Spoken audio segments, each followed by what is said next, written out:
What's up, everyone? I'm Nick of the Full Court Press podcast from the Hardcore Sports Network and Sleeper Sports Media. Also, Next Shift Randy, Coach Ed, who are not here tonight. Randy may be jumping in. Coach Ed will not be joining us tonight, so that's no big deal. I will hold it down as he did in the first episode.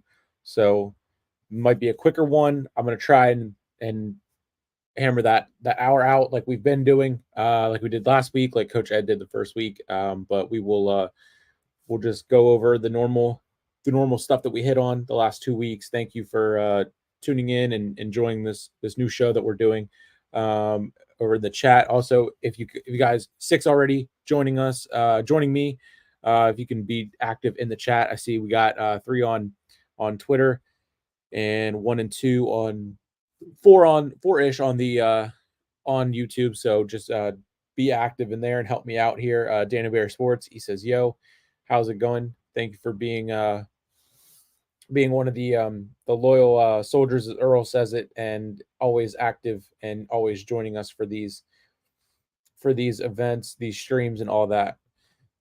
To start it off, we got the power rankings for the week. Also, I'll go over the active regular rankings, power rankings, and then of course, the standings along with the Commissioner's Cup, where we are on that. The rankings are going to be a little different depending on which ones you look at. Right now on the app, the regular season standings: League View, Connecticut 13-1, Minnesota 12-3, New York 12-3, Seattle 9-6, Las Vegas 7-6. We got Phoenix at 8-7, Atlanta 6-7, Indiana at 6-10, who are on a 3-game winning streak, but I'll hit on that more at team time. We're still gonna do that. Got another comment in the chat here. Daniel Barry, it's going pretty good. Beautiful Thursday. Besides for speaking of Indiana, for the Pat McAfee show, it was not a good Thursday. If anyone didn't see that, they ended the show abruptly with a similar power outage to how Uncle Howdy did on Monday. I know it's off topic of the W, but that was very interesting to see. So that was speaking of Indiana. Then we have Chicago at 5-9, Los Angeles at 4-11. Some news on the Sparks and number 2 overall draft pick for this year, the draft, Cam Brink. Dallas at 3-11, and Washington, of course, at 2-13. We go over to the conference view. Connecticut 13-1. We got New York at 12-3, Atlanta 6-7. We got Indiana at 6-10, Chicago at 5-9. So the last game between those two is very interesting, and how that flipped them in the NBA's or WNBA's rankings and standings, and then how it's going to affect their where they are in the power rankings. If we remember last week, they were, I think, 4-5, either 4-5, and I thought they should have been switched because the Fever have beat them head to head. And we have Washington again at 2-13. In the West, Minnesota 12-3, Seattle 9-6, Vegas 7-6, Phoenix 8-7, Los Angeles 4-11, and then Dallas 3-11. I am looking for, here we go. We got the Commissioner's Cup. Again, we know the championship game for the Commissioner's Cup. We got the Liberty 5-0 in Commissioner's Cup play. Connecticut 4-1. The Fever bouncing back at 3-2 in this play. Washington 1-4. Chicago 1-4. Atlanta 1-4. Those teams never really found their way. Atlanta beating the Sky, notable wins, and Chicago beating Washington as a notable win, and then Washington beating Atlanta, Indiana beating Atlanta, Chicago, and Washington. On the West, we have Minnesota 4-1, Seattle 4-1, Phoenix 3-2, Los Angeles 2-3, Las Vegas 2-3, and Dallas at 0-5. Dallas being the one team that's struggling in that sense that surprises me the most, I would say. That was the regular season rankings along with the Commissioner's Cup standings. I'm going to find the WNBA, the official power rankings again from, I'll just go off of the ESPN one. So New York is currently on an 8-game winning streak. They bounced back up, or remained at number one, I guess I should say. Hopefully my computer doesn't give me any issues like it did last night. This has them at 12-2, still at number one. So yeah, this was not updated. The last one that's on here is June 10th, so they have not updated it yet. Maybe I'll, if the official WNBA website, we'll see if they have the most up-to-date one. This one was updated Monday on the 17th. Stats and analysts as of Sunday, June 16th. All right, so I've already gone over what the official current rankings and standings are, but this is the power rankings as of Monday, but from the week of Sunday, last week, Sunday to Sunday, I'm assuming. New York at 1 for the East. Last week they beat the Aces 90-82. This week they have Phoenix away at Phoenix. Thursday they have the Sparks. Saturday they have the Sparks again. Team stats, their offensive rating is 106.9. That's the best in the league. Defense is 94.4. They rank fourth. Net rating is number 2 overall, yet they're number 1 in the power rankings. Although the stats and analysts, that was more up to date than what these rankings are. And then efficiency field goal percentage, 52.4. That is the second best. And then we go to the Sun, 12-1. They were number 2 last week as well. Last week they beat the Fever 89-72, the Sky 83-75, the Wings 85-67. Then this week they got the Sparks, the Aces, and Seattle. So they're out west currently right now. Offensive rating 103.9, fourth overall. Defensive 90.7. That is the best defensive team. Net rating, they are 13.2, so they are number 1. Efficiency field goal percentage, they got 47.9, which is 7. The Indiana Fever jump up from 4, so they were 4-5 with my point of last week, in the sense that they beat Chicago head-to-head. The previous ranking was 4, so they jumped up 1. They did lose to the Sun. They beat Atlanta, beat Chicago again.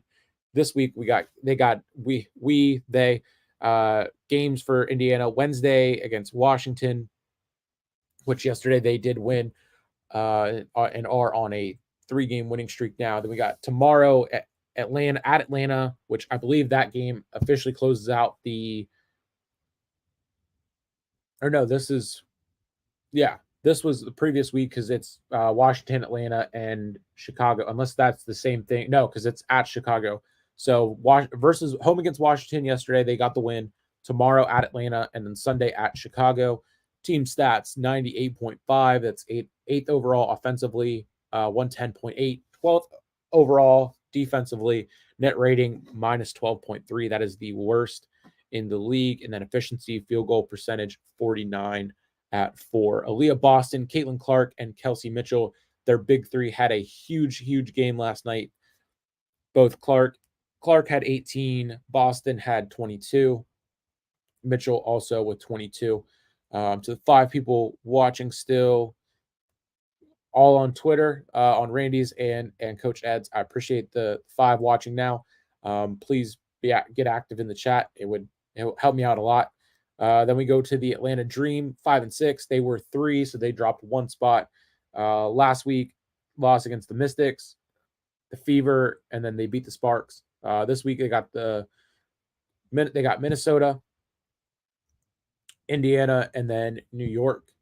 Team stat wise, offensive, they are 10th with a 96.8%, 99.8 defensively. That's 5th. Net rating 7th overall at -3, and then efficiency field goal percentage 45.7. Atlanta is another team that I have yet to really get to watch. Both many times they've played the Fever, since that's the team that I try to make sure that I'm watching. I haven't been able to watch their games. Given that they did drop a spot, they're probably their 2 losses. definitely, again, the head-to-head loss to the Fever that switched them would be my guess as to why they switched and went up and down 1 point, one spot in the rankings. Then we get to, of course, the Chicago Sky, who stayed. So they stayed at 5. Last week they lost the Sun, Washington, and then the Fever. This week they play Thursday against Dallas. I believe that's tonight. Might have been earlier today. Might have been 3, something like that. Then Sunday against the Fever. Hopefully, fingers crossed, I can do a stream for that play-by-play for the third time now. My solo play-by-plays for the Fever when they're playing Chicago end up well. They win. Don't know what it is. Not saying it's me, but not saying it's me. Team stats: offensive rating 97.4. That's 9th. Defensive rating 100.1. That is 6th. Net rating minus 2.7. That is 6th overall in the league. So right around where the power rankings have them. Efficiency field goal percentage 45. That is 12th.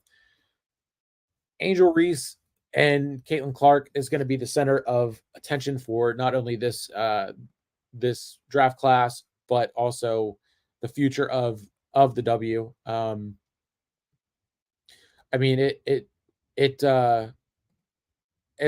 they're always going to be tied together. I believe London and I, we talked about how they are the WNBA's Bird and Magic. An article is coming from my side at some point to the network's website. If you haven't seen, we are active on there. We will get some WNBA content up onto the website, article wise and other posts and everything. It's been fun to do, and I was doing some research into how they tie together. All 4 of them tie together in the sense of their background, where they came from, how they got into the game, how they approached the game, all that, everything of that nature. Definitely the comparison is there. And again, Angel Reese, no doubt, has the talent. It's just it's interesting that the way she handles the media is she always has something to say as an excuse whenever they lose or if they win or if there's controversy. No show for the media, or at least that one time. Since then, she's just had gone at the refs and has not handled the media the best that she can. And I get it, the competitiveness is going to be there, and she's not going to tip her hat to the refs if they have an off or some bad calls. But when it's every single call that is made, she's shaking her head and just acts like there's no way that could have been a foul, could have been called on her, should have been called on her. It just shows that that's her style of basketball. And then Caitlin Clark, who does show that same emotion, same competitiveness, but doesn't go to the media and immediately blaming the refs. It's okay, I get it. I'm just going to do what I can do, control what I can control, and go from there. But I am excited for this rivalry to continue growing the game specifically, and just seeing what these two are going to be eventually, probably teammates down the line, Olympically, being teammates on the Olympic team at some point, how they're going to work with that, how they continue doing the All-Star game, if they do captains pick next year, since they're doing Team USA versus Team WNBA. And everything is going to be very, very interesting to see how they intermix throughout their careers in the W. And then going forward, like I said, being teammates for Team USA, that's going to be super interesting. But more on the Chicago Sky as we get through these power rankings. Camila Cardoso added a 10.9 rebound, 3 block performance, and the rookie teammates, Angel and her, became the first pair of rookies to have 10 points, 9 rebounds in the same game since Chinny Ogwumike and Alyssa Thomas for the Sun did it in 2014. Reese also became the first rookie in this class to rack up 100 points, 100 rebounds, and became the fastest player to record 100 rebounds since Breonna Stewart in 2016. So between her and Caitlin, they're both breaking records that were set by the likes of Breonna Stewart, which is a great company to be in for two rookies. Um, so hopefully, I never wanted to see them go on a tough stretch in how they were playing. Definitely has turned around from what the Fever started out as to what Chicago started out as. Um, both are struggling. Both are have young players in the starting lineup every night now that Cardoso is back from injury. So hopefully they can get a push back into the playoff contention. I would love to see Indiana and Chicago, Caitlin, Camilla, and Angel back in the playoffs all together yet again at the professional level. Would absolutely love to see that. We got the Washington Mystics 2-12. They are still six. Last week they were six as well. Last week they beat Atlanta, beat Chicago. This week they had the Fever. They lost. Saturday they have Dallas, and Sunday they also have Dallas. Offensively, they're 12th, 94.2. Defensively, they're 7th, 101.9. Net, they are 11th, minus 7.7. Efficiency field goal, 48.4, and that is 6 overall. The 12-game losing streak was over when Brittany Skies returned to the lineup. We talked about that a little bit last week. She came into Atlanta and dropped 18 to get their first win. That rounds up the East. We go over to the West. We have Minnesota. They were previously number 2 in the West. They are now number 1. They beat the Aces 100-86, as we talked about again last week. Los Angeles 81-76. This week they had Dallas. Wednesday last night, Atlanta. Saturday they have Phoenix. Offensively 104.9. That is third. Defensively 92.7. That is second. Net of 12.2, which is third. And then we have efficiency field goal percentage of 54.2, which is the best in the W. We did discuss this last week that there's no way that they should have been over Seattle since of just the dominance that they were putting on in that week. And then we have number 2, 9-5 Seattle. They were previously third. They beat the Sparks, the Wings. They lost to Phoenix. Last night they had the Aces, and Sunday they are again facing Phoenix. 99.6 offensively, that is fifth overall. Defensively, we got 93.9, third overall. 5.6 for net rating, that is fourth, and 47.1, eighth overall for efficiency field goal percentage. Then we go down to the back-to-back defending champs who started out hot and are now just trying to find their way back to a win. Which they previously they were 2. They dropped one spot. Feels like they should have been at 3 and then dropped to 4, maybe 5. They Tuesday against Minnesota, they had lost 3 straight. They then bounced back with a very close game against Phoenix, and then they lost to New York. Wednesday they play Seattle. Friday they play Phoenix again. And then team stats offensively 105.4, that is 2. Defensively 104.2, that is 10. Net they are 1.2, which is 5th overall, and 49.9, third overall for efficiency field goal percentage.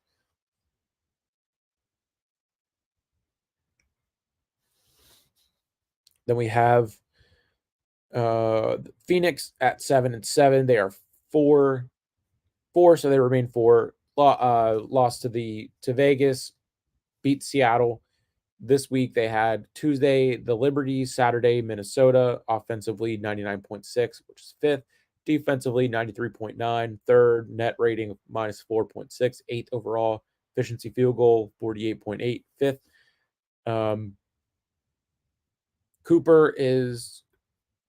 Kalia Cooper having a great season. She's had one 30-point game before this season, and already this season, including the game on Sunday, she has 5 30-point games. Started only 15 games total in her first 4 years playing for Washington and Chicago, and then in 2019 0 of the 34 games played in Chicago, the 2021 season where Cooper was an All-Star, a champion, and the Finals MVP, was the turning point, and she has not looked back since. That was a big addition for Phoenix, and the trade that went down. I am new to following the W, so I don't know too much about that. To the 9 people watching, thank you so much. Get active in the chat. I would greatly appreciate that. I guess we're making good timing. Getting through the rest of these power rankings real quick. The Sparks, which we have some sad news involving them. Last week they were 5. They remain at 5. They lost to the Storm, lost to the Lynx, and lost to the Dream. They were riding a 3-game losing streak, and then this week they played Phoenix, New York, and New York again. So hopefully they would have bounced back. If not Tuesday, then Tuesday, whenever the injury that we're gonna get to went down. Team stats overall 96.3, that is 11th. Defensively 103.6, also 11th. And net overall rating minus 7.3, 10th overall. Efficiency field goal, we got 47.1 and 10th overall again. They had a brutal 7-game road trip, which was not off to the best of starts for them, similar to what the Fever saw in their struggles with being on the road, being out west, and everything of that nature.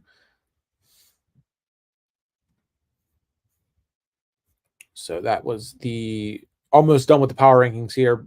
We finally get to Dallas, which I would be a Dallas fan if it wasn't for Caitlin Clark. Although if it wasn't for Caitlin Clark, I don't know if I would be covering and becoming such as big of a fan as I have been. But Dallas has Maddie Segrest, who went to Villanova, so that was a tie-in quickly. Whenever I was looking into other players on other teams last week, they had a loss against the Storm and the Sun.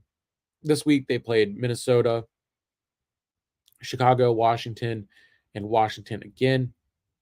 Team stats 98.7, still 7th overall. Defensively 11th with 104.2. Net rating of minus 5.6, 9 overall. And then efficiency field goal 47.1, 9 overall. So they just haven't been putting wins together. Probably losing games that are close that they should not be losing. 3-9. Still a very early-ish season for bouncing 6 games, being back under 500 easily. You could get a 3-game winning streak, and then you're 3 games away from being 500. You go 2-1, and boom, you're right there at being 500 as we get closer and closer to the All-Star break and Olympic break, which is going to be interesting to see how that plays out. Speaking of the All-Star break, I haven't voted in quite some time. I'm going to go and do that right now. Vote for my All-Stars. Of course, Asia Wilson, Breanna Stewart. We could go Maddie Segrest, Aaliyah Boston, absolutely. Alyssa Thomas. Angel Reese, I will give the nod. Alyssa, and that is it.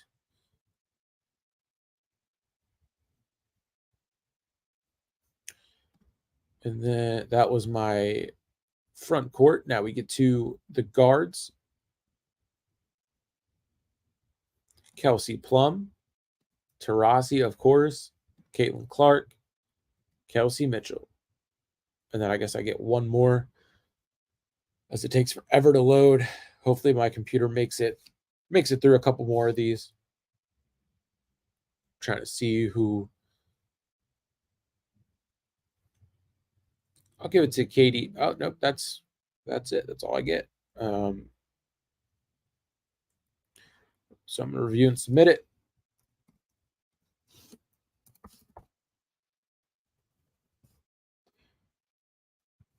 Don't forget to, whenever you do your votes, tweet us, tweet me, tweet Coach Ed, tweet Randy, tweet the network, your votes.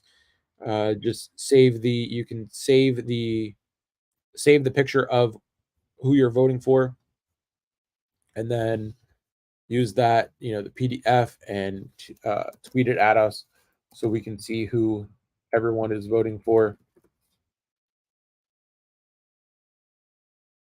All right. Download. Got my votes for the 20th.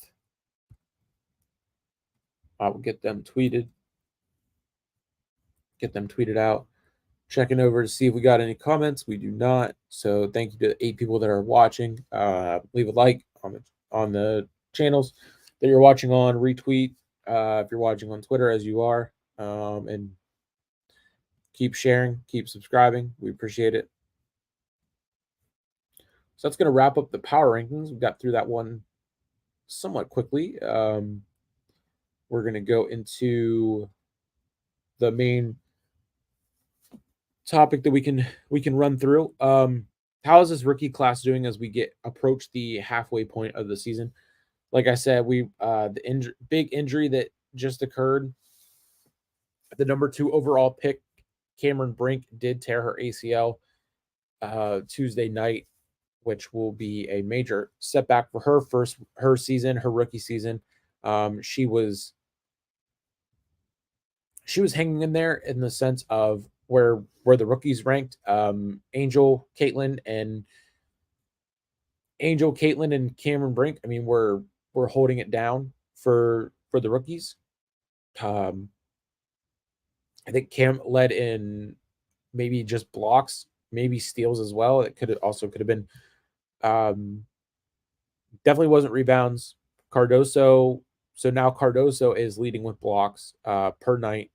That's what the stat is currently. I'm trying to find. I don't think they have rookie specific stats. NBA rookie. Here we go. ESPN rookie tracker. This should be accurate.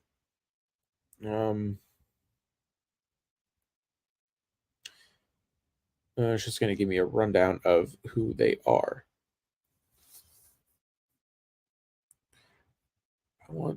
I want specific stats.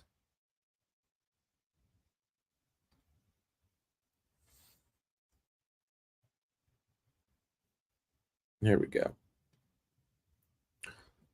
All right, so this is going to be overall, but you can see, I mean, just from seeing what rookies are there, we can base it off of that. Points, looks like there's no rookies there. Caitlin was leading her team, was up there in the lead for quite some time. Assists though per game, Caitlin is third. Cameron Brink has dropped to third in blocks. That will change as well, given next week with her being out with the torn ACL. All right, my computer is starting to really lag and show that it cannot handle that right now. Yeah, Cameron Brink torn ACL. That really sucks. There was also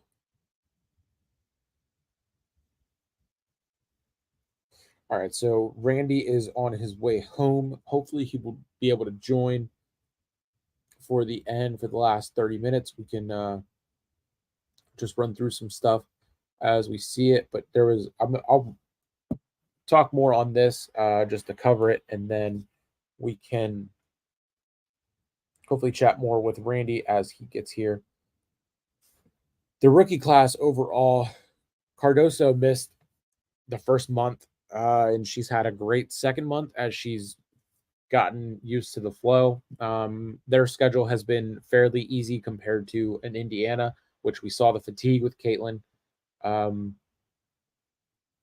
how young that team is. Not they're all rookies. It's mostly just Caitlin. I think there's one other rookie from this class that ended up going to Indiana. But you look at Kate Martin out in Vegas. They've had probably an easier schedule than any other team in the W. I mean, maybe not easy wise with where they're at in losing 3 in a row, 3 out of the last 4, whatever it is.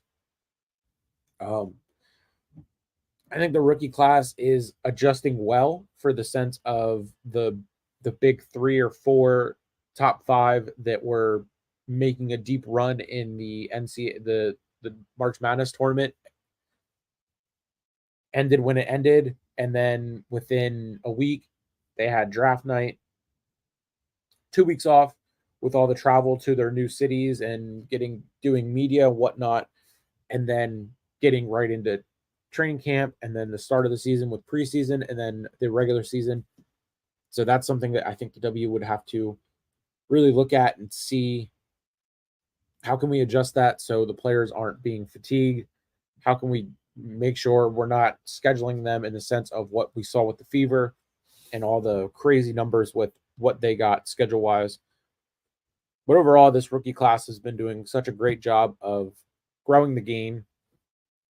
And not just Caitlin, not just Angel, not just Camilla, not just Cameron Brink. I know that's pretty much the top 4, 4 out of 5, if not the top 4 out of 10. You have other rookies like Kate Martin, who showed up to the draft just to support Caitlin, ended up getting picked by the back-to-back defending champs.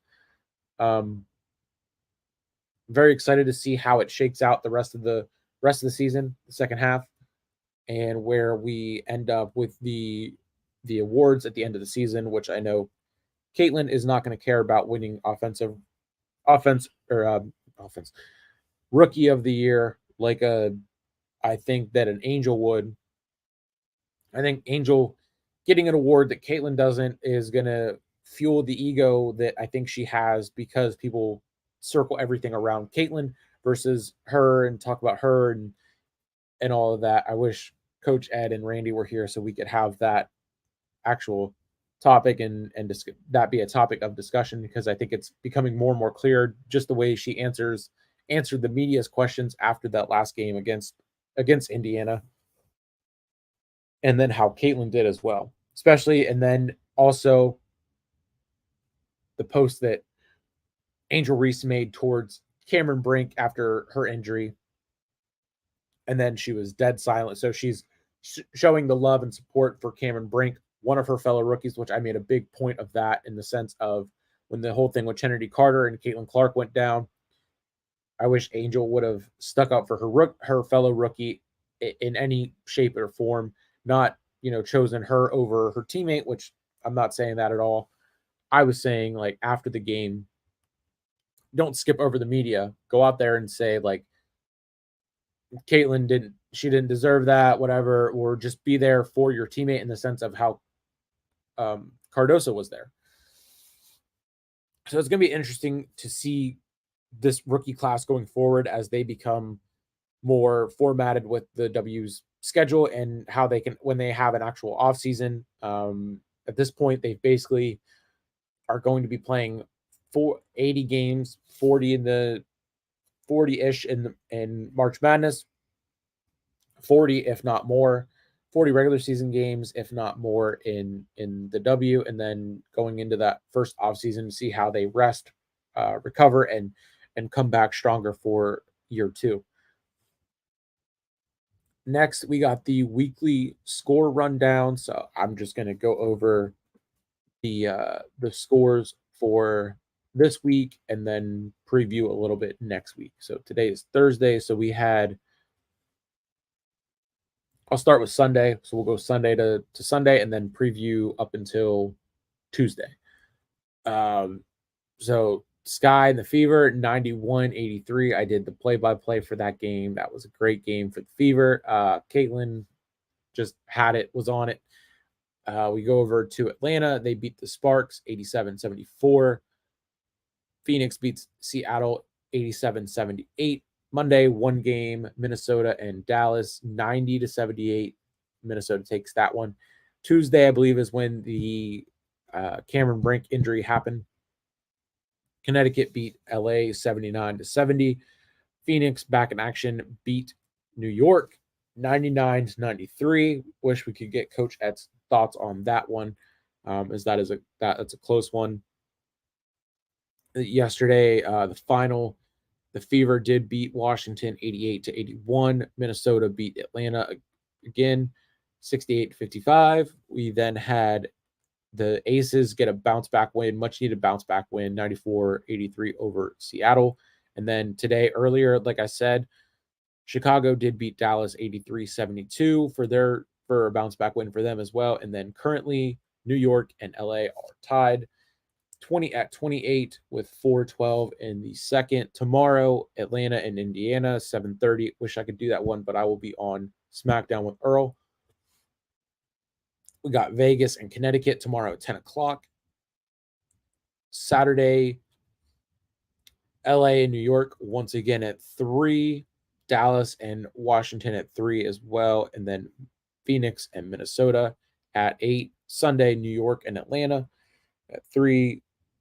Dallas and Washington at 3. Connecticut and Seattle at 3. And Indiana and Chicago at 4. That's going to be a good one. I should be able to do a play-by-play for that one for their first trip out to Chicago. Tuesday, and this is where I'll leave it and move on to our next topic as we near the 20-minute mark. Hopefully Randy jumps in at some point. Tuesday, we have Minnesota and New York at 8 o'clock, and that is the weekly scores for this topic. This time, we got team time next. Pretty much went into what I really had to say for the Fever. They're finally starting to. Actually, there was a post on Facebook in one of the groups that I am a part of that some comments on there did have some really good points. I did want to bring that up. Let's see if I can find it here. Of course, as I log into Facebook, I see Earl, Sarah, and Josh over on the Wrestling Experience and talking about Clash at the Castle, which was a fun event. Here we go. Let's see if I can find it. All right. So the post was a picture of Caitlin the other night. The big three, Caitlin, Aaliyah, and Kelsey. Caitlin had 18, 12, 6, and 4.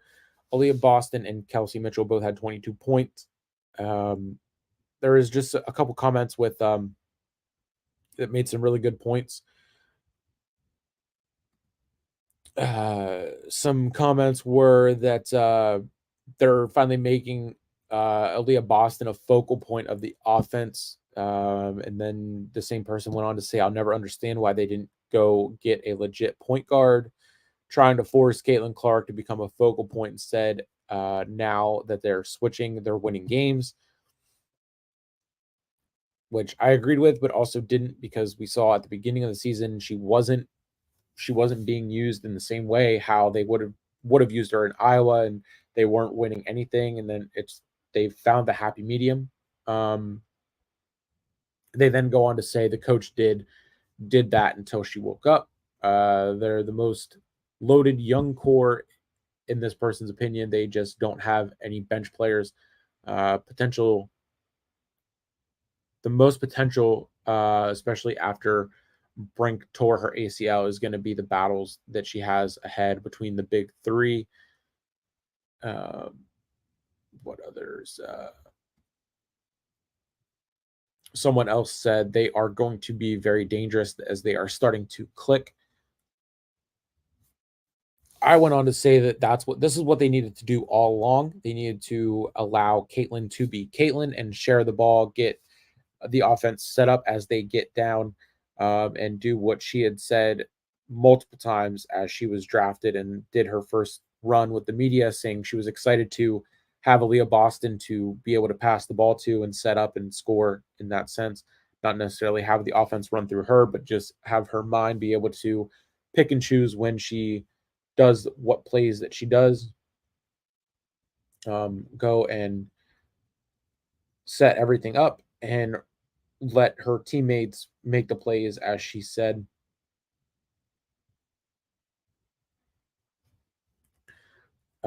Other team news, I mean, I'll run through the stats real quick as we have about 20 minutes.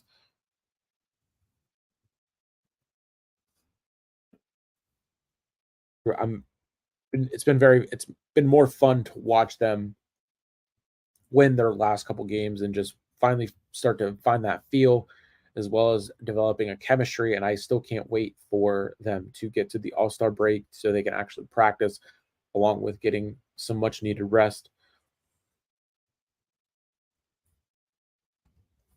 Team wise, points per game 79.9, allowing 88.4 from their opponents. Rebounds per game 32.6 compared to 35.3 from their opponents. Defensively 24.4 to 26.3. Offensively 8.2 to 9. Assists per game 19.3 to 21.3. Steals per game 6 to 7.7. Blocks 4.6 to 4.2. Field goal percentage of 43.2 to 45.5. 3-point percentage 34.1 to 37.3. Free throws 78.9 to 81.3. They were struggling with free throws the other night. Hopefully that's going to be something that they work on as we get to the halfway point of the season. They can get some practice, they can get some rest, all of that good stuff. Caitlin Clark, 16 games played and started, averaging 33.3 minutes, averaging 16.3 points per game. Not really big on the offensive rebounding, but that's not expected. Defensively, 4.9 per game, so averaging 5.5 a game. Assists, 6.2. She's up there in the leaders with that stat. Steals at 1.4. She's obviously struggled with turnovers. We do know that, as she has about 5.5 per game, and that is well over anyone else on the team, leading three-point percentage 32.8, field goal 39. That is looking great. And then next closest to her, of course, are Kelsey Mitchell with 15.9 points per game, Aaliyah Boston 12.9. So this team is very young and finally coming together. It took a long time, or so it seemed. I'm very excited to see where this team goes, where we go with this young team. And I've known that, kept that in the back of my head, that they are very young. I mean, 6-10, 4 games from 500. 8 games back in from the number 1 seed. I don't know how they do the playoffs, if it's broken down, just 8 teams make it. If they do end up doing conference wise for the playoffs and 4 teams, I would have to look into more of that. Actually, I'll do that right now as we have about rounding out about 15 minutes.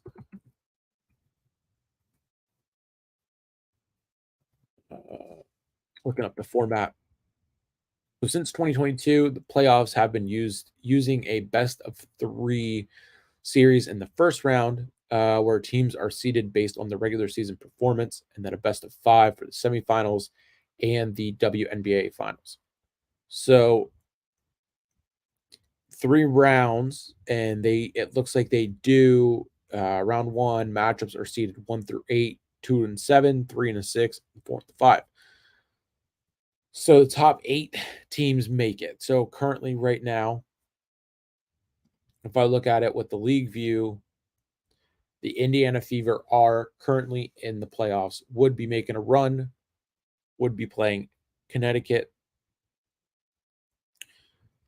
If the playoffs started today, we would have Connecticut, Indiana, Minnesota, and Atlanta, New York and Phoenix, and then Seattle with the back-to-back defending champs, the Las Vegas Aces. So I guess there would be a possible chance of a Kate Martin and Caitlin Clark matchup in the finals, which again I would be a huge fan for. So team time, that kind of covered my Fever. Let's see. So I know Coach and Randy would be their team for their team time. We would be going over the Liberty, so I will go over to their their site and go through it real quick from a very much outsider, but just able to run through the stats. They've played 15 games. They are 86, outscoring their opponents 86.6 to 77.9. Outdoing offensively, rebounding 8.1 to 7.9. Defensive rebounds 28.5 to 24.7. Total rebounds 36.6 to 32.5. Assists 22.4 to 19.9. Steals 8.2 to 6.4. There was a couple times where they had some really nice plays against Caitlin and Indiana where they got the double team and then Steele led to points right away. Coach and I did talk about that during that play-by-play. It sucked to see because it was on Caitlin, which I'm a fan of hers, and then just not the team that I wanted to see them do it on. So I do see we got one person. Never mind. One person was watching on the Facebook. Hopefully they left a like and shared it. We do have 10 people watching, so that's awesome. Thank you to the 2 watching on my channel. Please leave a like and answer my question in the poll. And then on Twitter as well, watching, please retweet, share it, leave a comment, chat with me as we finish up this episode of the Full Court Press podcast. Hopefully Randy will make it. He was 25 minutes away at just around 7. So hopefully he's getting here soon. We can maybe go a little bit over time, but if not, I'll end this right around 8 o'clock. Blocks per game for the Liberty, 4.3 to 3.2. Field goal percentage, 45.2 to 41.9. 3-point percentage, 35.4 to 33.9. Free throws, 83.9 to 77.3. And turnovers, 14.8 to 13.9. Can't do I guess we can do Minnesota for Randy, as we are still waiting on the Toronto team, which will be his team, as he said last week. But until then, he does have the links from Minnesota. Going over to their stats, which I guess, this is still team time. And then we will close with other news. But I did already kind of cover that with Brink's injury, and that being that the big one. All right. So, well, that's interesting. It only has them as 2 games played. Points per game, 87.5. Offensive rebounds, 5. Defensive, 23.5. Rebounds total, 28.5. Assists, 19. Steals, 11. Blocks, 6. Field goal percentage, 50.8. 3-point percentage, 37.8. Free throws, 75%. That's not bad. Turnovers at 20. And then that is theirs. Their opponents, 40% as well, 79, 10, 20.5, 30.5, 16, 10, 3.5, 43.4, 34.9, 75 and a half, 22, and 22.5. I don't know too much of the rosters for either Minnesota or New York, so I won't do too much of a deep dive into their rosters. But as we get about 10 minutes left, I will just look up some news and see if anything is looming on the WNBA side from some WNBA news. So WNBA, this is from June 18th. WNBA makes major announcement. Indiana after the Fever and Chicago Sky. Yes, this was their game on CBS, averaged 2.25 million views, which is the largest viewed game for the WNBA in 23 years. It did really well for for the network on the Facebook as I was doing the play-by-play for it, and it was a good game to watch. So that's awesome for both not only Caitlin Clark but for Angel Reese, which she is going to be very much one to say use this in the sense of she told you so, that it's not just Caitlin that everyone is watching for, it's her as well. As we hit the 10-minute warning, there was one other thing that we had sent to each other in our group chat for the Full Court Press podcast and the members of the network. The WNBA ran its inaugural team valuations. This is via Sportico, which is a high quality digital content company providing sport industry breaking news, data, information, strategies, leadership, and insight. It was from Kurt Badenhausen.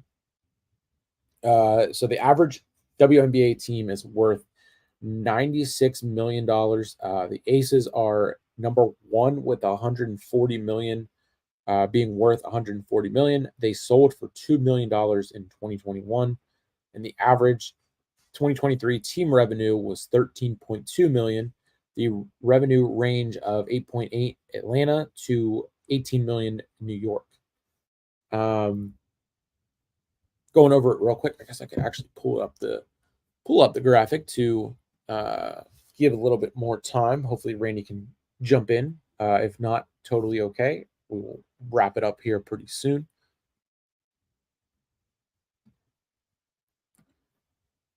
Here we go.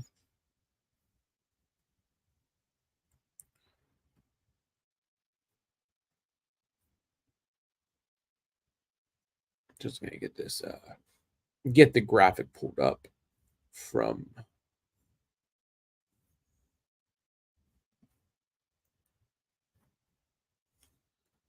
here we go.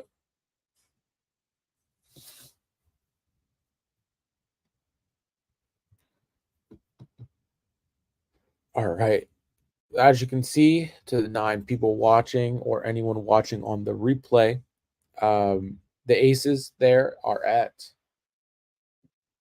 140 million. We have the Seattle Storm at 135 million, the New York Liberty at 130 million, the Phoenix Mercury 105, and then we get to the Chicago Sky 95, Indiana of course 90, then the Sparks at 85, tied with Minnesota 85 million, Connecticut at just 80, Washington also 80, and then Dallas at 75 million, and then the Atlanta Dream 55 million. I believe that Atlanta is still the newest team actively currently, besides Golden State next year, and then Toronto the year after that. So great things WNBA wise. We'll go over and check out the Sportico page and see what we can find. Maybe, as you can see, my laptop is very there we see LeBron was apparently talking more on Caitlin Clark, and it is making my laptop absolutely unbearable. As we're just around 1 hour, hopefully maybe a Randy appearance will happen.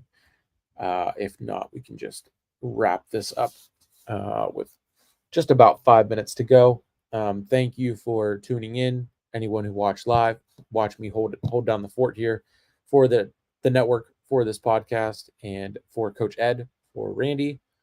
We will be back, the 3 of us, hopefully next week, next Thursday, normal time, 7 p.m. The rest of this week, tomorrow, I'm doing SmackDown.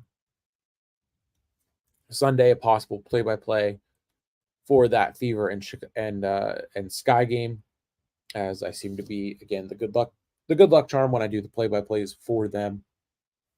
And then Monday back to possibly getting a podcast out, just depends. Also mixing in me, I will be doing an interview with Hunter at some point hopefully for a network show. if not his show, but hopefully it will be out on the network. Um, Also, then NXT on Tuesday, Dynamite on Wednesday, of course, this on Thursday. We'll try and mix in another play-by-play if I'm able to, depending on what the Fever are playing, what and when the where the Fever are playing, of course. Um, so that's that up to Thursday. Then Friday, I don't have anything as I'm doing SmackDown this week. Nothing next week. Will depend. Again, the Fever play Wednesday. I could possibly do a play-by-play there. Same thing with Saturday, and then Sunday nothing, and then starts all over again. Of course, as we get into July. Not sure how we'll do this coming up with July 4th, and we'll play it out and see what happens. I'm going to try my best to go these last 4 minutes. Look up some other WNBA news. Angel Reese set a rookie. Caitlin Clark is a double doubles leader after they beat the Mystics.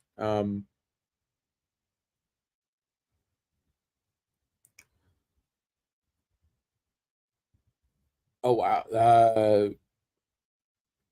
Update on New York and LA. New York is up 43-36.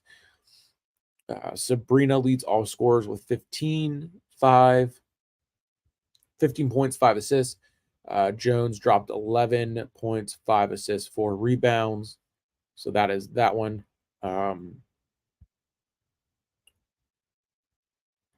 The Aces have now made WNBA history as the first team to sell out all of its regular season home games. So that's interesting. All of the regular season home games have been sold out. Now, at one point, I was seeing something before Clark was even drafted that that was going to be the reason why they moved from the Michelob Ultra Arena over to the T-Mobile Arena.